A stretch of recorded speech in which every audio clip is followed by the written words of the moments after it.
Class किचनमध्ये मी आपलं स्वागत करते। आज मी उपवासाची बर्फी बनवणार आहे। त्याच्यासाठी साहित्य घेतलेले आहे, एक मोठी वाटी शेंगदाण्याचा जाडसर कूट, पाऊण वाटी साखर आणि ड्रायफ्रूटचं जाडसर कूट घेतलेले, पिस्त्याचे काप घेतलेले आणि घरी बनवलेलं थोडं तूप घेतलेले। चला तर आपण आता रेसिपीला सुरुवात करूया।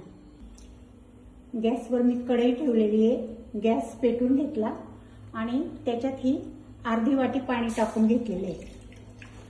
हे परफेक्ट प्रमाणे त्याच्यात आपण ही साखर टाकून घेऊ।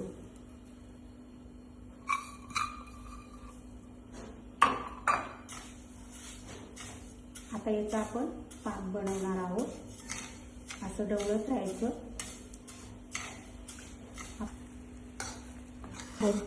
आता आपला हा 5 मिनिटात पाक तयार झालेला आहे। आपण चेक करून घेऊ पाक झाला की नाही।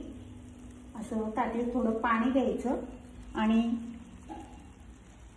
ताटलीत थोडं पाणी घ्यायचं आणि पाक तयार झाला की नाही असं आपण चेक करूया।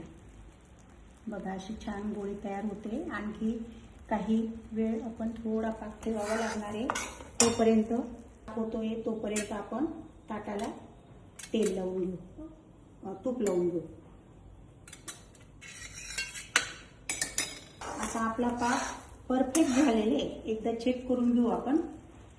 हे बघा छान असा गोळी तयार झालेली आहे। आपण हा शेंगदाण्याचं कूट टाकून घेऊ आणि चालवून घेऊ।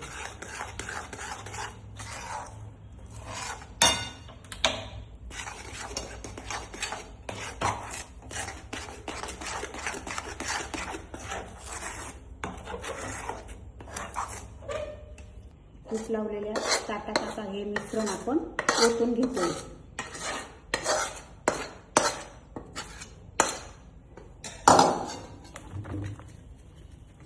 एकसारखं असं सेट करून घेऊ।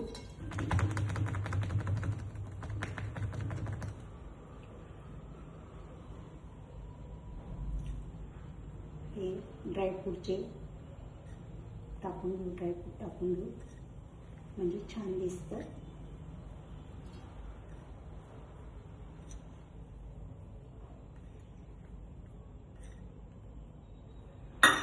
आता हे पिस्त्याचे काप पण टाकून घेऊ आपण अधूनमधून, म्हणजे आपली बर्फी खूप छान आकर्षक सुंदर अशी दिसेल।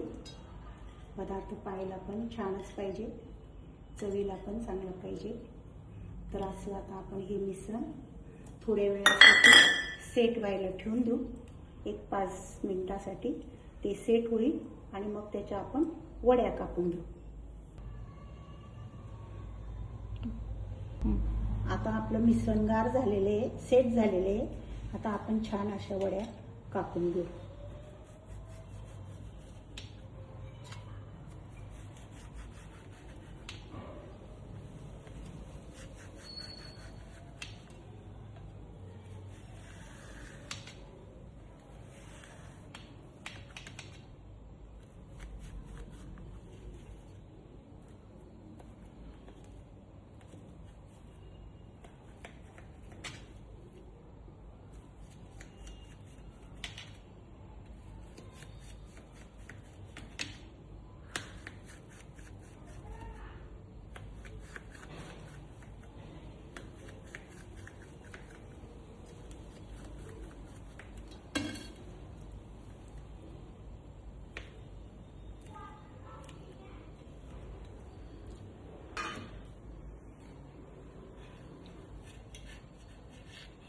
सर्विंग प्लेटमध्ये आता आपण ह्या वड्या काढून घेऊ। बघा छान लगेच निघत आहे।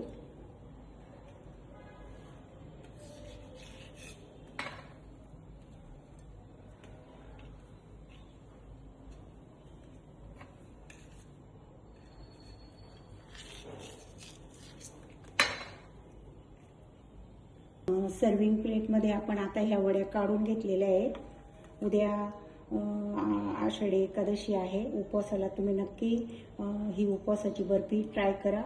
आवडली तर लाईक करा, शेअर